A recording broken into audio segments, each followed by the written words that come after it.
Igbo bụ Igbo, ekene m unu. Biko achọrọ ka ị wetara m the sense of realism n'ime vidio. Kaba arụ tụnyere m oke nke gị dịka onye Igbo, dịka nwa itorobịa na-etonite etonite. Ị na-agba mbọ, unu na-anya unu afụ na mbọ ka anyị na-agba. Ị na-eme ọfụma, ikekwe ọ bụrụ na ị bụ onye aka ọrụ, na ị na-arụ igbe akpati ozu.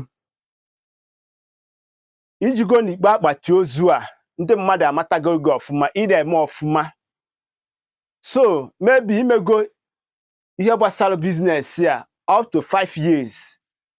Along the line, i discover na biznes gị na ọ na-agbada agbada, na onwezi onye na-patronize gị. Ibido mee gịnị? Chọba for solution. Ikekwe ị gaa n'ebe dị iche iche. Ị nwere ike ọ bụrụ na ị gago n'ụlọ ụka, then man of God ajụa gị kedu ihe butere gị n'ụlọ ụka ya.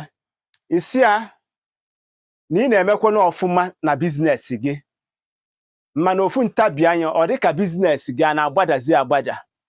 Ọ jụa gị kedu ụdị biznes ị na-eme. Esi ya na ị na-arụ igbe akpati ozu. Ajụjụ m chọrọ ịjụ gị dịka onye Igbo, kedu ụdị ekpere ị chọrọ ikpere ya bụ nwatakịrị nwoke?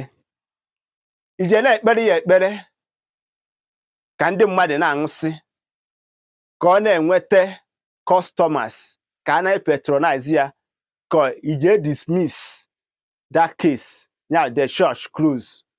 Biko ọ ga-amasị m ọnụ karịa ibe ya. Tinyere m ebumnobi gị n'ozi a.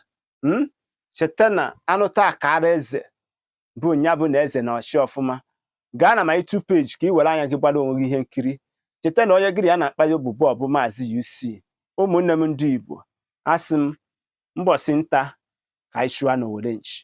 Ndewonu.